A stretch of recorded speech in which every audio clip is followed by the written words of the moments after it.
अस्सलाम वालेकुम। Welcome to एमराद। दोस्तों, बात आज हम करने जा रहे हैं इंडिया के एस्ट्रा बीबीआर मिसाइल के हवाले से, और इसका हम एक अनकन्वेंशनल सा कंपैरिजन देखेंगे पाकिस्तान एयरफोर्स के पास जो बीबीआर मिसाइल है उनके साथ। यानी कि इंडिया और पाकिस्तान की बीबीआर कैपेबिलिटी में अब कुछ नए चेंजेस आ रहे हैं। इंडिया ने रिसेंटली ये क्लेम किया है कि उन्होंने एस्ट्रा MK2 मिसाइल को तैयार कर लिया है और बहुत जल्द इसका फायर टेस्ट कंप्लीट किया जाएगा, यानी कि पहली दफा इसे फायर किया जाएगा और वो भी 2024 में। एस्ट्रा MK2 मिसाइल जो कि बहुत ही ज्यादा वेट जिसका किया जा रहा था इंडियन साइड पर, इस मोस्ट अवेटिंग मिसाइल के बारे में कुछ नई इंफॉर्मेशन भी हमारे सामने आती है। इससे पहले 2021, 2022 और इवन उससे पहले भी एस्ट्रा MK2 मिसाइल के हवाले से इंडियन साइड पर यही क्लेम किया जाता था कि ये अपनी कैपेबिलिटीज के लिहाज से हर तरह PL-15 और AIM-120D मिसाइल के मुकाबले का होगा। बट अब इसके बारे में जो इन्फॉर्मेशन आई है वो बिल्कुल शॉकिंग है। इससे पहले आप 2021 की ये रिपोर्ट देखें जिसमें ये वाज़ेह क्लेम किया जा रहा है कि Astra MK2 air to air missile की रेंज होगी 160 किलोमीटर, जो कि हमें देखने को मिलती है चाइनीज PL-15 जो कि लॉन्ग रेंज BBR मिसाइल है और American AIM-120D long range BBR missile के मुकाबले की।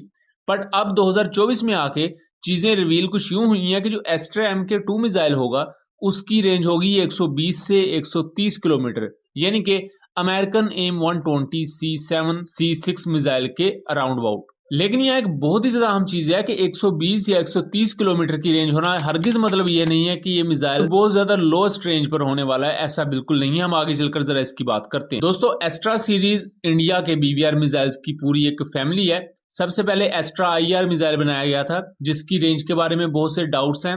बहुत सी साइट्स इसकी रेंज को 50 से 80 किलोमीटर के दरमियान रेंज करती हैं। अब कुछ साइट्स हैं वो 80 किलोमीटर कहती हैं, कुछ 50 किलोमीटर कहती हैं, कुछ 60 किलोमीटर कहती हैं। इंडिया ने एस्ट्रा मिसाइल का एक इम्प्रूव्ड वर्जन बनाया। भारत डायनामिक्स लिमिटेड वो कंपनी है जो इस मिसाइल को बनाती है। इंडिया के लिए ये मिसाइल काफी ज्यादा अहम था क्योंकि BBR डोमेन में इंडिया के पास अपना इंडिजिनस मिसाइल कोई नहीं था और इंडिया के पास बहुत बड़ी तादाद में Su-30 भी हैं जो कि उन्होंने रशिया से ट्रांसफर ऑफ टेक्नोलॉजी के तहत लेकर बनाए। उसके बाद उन्होंने मुख्तलिफ चेंजेस भी उसमें की और ये पहली दफा Su-30 MKI जहाजों पर कन्फिगर किया गया एस्ट्रा मिसाइल। एस्ट्रा मिसाइल का उसके बाद एक और वेरिएंट बनाया गया जिसको एस्ट्रा MK1 कहा जाता है। इंडिया ये क्लेम करता है कि इसकी रेंज 110 किलोमीटर है, लेकिन मुख्तलिफ दूसरे सोर्सेज ये क्लेम करते हैं कि इसकी रेंज इससे कम है, यानी कि 90 to 100 किलोमीटर के अराउंड हो सकती है। इससे पहले इस पर तनकीद भी होती रही है। तनकीद कुछ इस तरह कि एस्ट्रा MK1 मिसाइल कुछ ओवरवेट है, यानी कि इसका जो वेट बताया गया है सोशल मीडिया साइट्स पर वो एक्यूरेट दुरुस्त नहीं है। इसके बारे में एक कंट्रोवर्सी थी, बहरहाल मैं उसकी डिटेल में तो नहीं जाऊंगा। और कंट्रोवर्सी ये थी कि ये ओवरवेट है और दूसरा जो रेंज इसकी प्रिस्क्राइब की जाती है वो रेंज भी गलत है, मतलब रेंज इसकी काफी कम। और ये चीज भी नोट की गई कि इंडियन Su-30 और उसके अलावा जो दूसरे एयरक्राफ्ट हैं वो ज्यादातर रशियन R-77 BBR मिसाइल्स को लिए हुए फ्लाई कर रहे होते हैं। एस्ट्रा मिसाइल के साथ बहुत कम आपको तस्वीर या बहुत कम फ्लाइट्स देखने को मिलेंगी इंडियन एयरफोर्स की, तो ये चीज थोड़ा सा शक पैदा कर देती है। बहरहाल जो एस्ट्रा MK2 मिसाइल था ये मोस्ट वेटिंग इस वजह से था, एक तो इसके प्रोक्सिमिटी फ्यूज को चेंज किया गया, इसमें ऑप्टिकल प्रोक्सिमिटी फ्यूज को यूज किया गया। ये बुनियादी तौर पर क्या करता है कि जब मिसाइल टारगेट के पास पहुंचता है तो इसके सीकर में से ये लेजर को खारिज करता है और लेजर जब टारगेट से टकरा के वापस इसको रिसीव होती है तो उसी वक्त इसका सीकर ट्रिगर होता है और धमाका हो जाता है। सो इस तरह ये प्रोक्सिमिटी फ्यूज जो ऑप्टिकल टेक को यूज करता है वो काम करता है। रिपोर्टेडली ये 2 स्टेज मिसाइल होगा, सेम उसी तरह जैसे PL-15 है। PL-15 भी 2 स्टेज मिसाइल है। पहली एक स्टेज जब जल जाती है तो उसके बाद जो सेकंड स्टेज है वो इग्नाइट होती है और उसके बाद ये रॉकेट मोटर इसे मजीद एनर्जी देती है और ये आगे जाके अपने टारगेट को हिट करता है।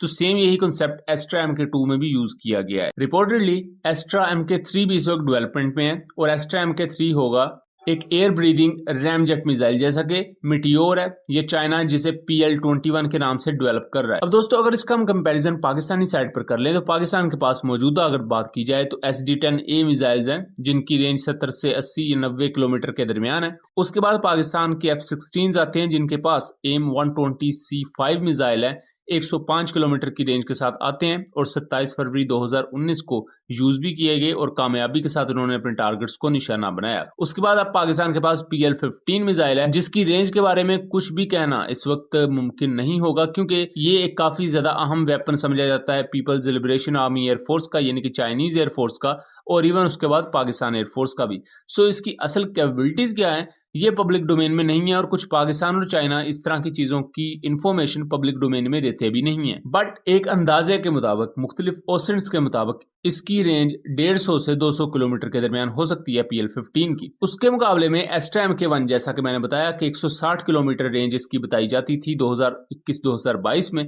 बट अब ये चीज खुलकर सामने आई है कि इसकी रेंज सिर्फ 120 से 130 किलोमीटर होगी। PL-15 के साथ इसे कंपेयर किया जाए तो ये PL-15 की कैपेबिलिटी के लिहाज से काफी नीचे आ जाता है, लेकिन अगर पाकिस्तान एयरफोर्स के मौजूदा BVR मिसाइल्स को देखा जाए तो इसकी रेंज काफी ज्यादा सफिशिएंट है। लेकिन यहाँ असल चीज सिर्फ रेंज नहीं होगी, यहाँ ये भी देखना होगा कि इसकी 2 स्टेज मोटर कितनी एफिशिएंटली बर्न करती हैं और कितनी एफिशिएंटली मिसाइल को एनर्जी फराहम करती हैं, ताकि वो अपने टारगेट को कामयाबी के साथ तबाह कर सके। क्योंकि अगर ये रॉकेट मोटर में मसला होता है, जैसा कि इससे पहले एस्ट्रा MK1 में भी ये मसला मौजूद था और इसी वजह से एस्ट्रा MK1 पर तनकीद भी होती आई है, तो फिर एस्ट्रा MK2 को भी सेम इसी मिसाइल का सामना करना पड़ेगा। और इसकी तरह ये भी देखना होगा कि इससे पहले जो इल्जामात एस्ट्रा MK1 पर लगते रहे कि ये ओवरवेट है या इसकी जो असल रेंज है वो इसकी बताई जाने वाली रेंज से काफी कम है, तो अगर सेम इसी तरह की चीज एस्ट्रा MK2 में होगी तो ये इसके मियार को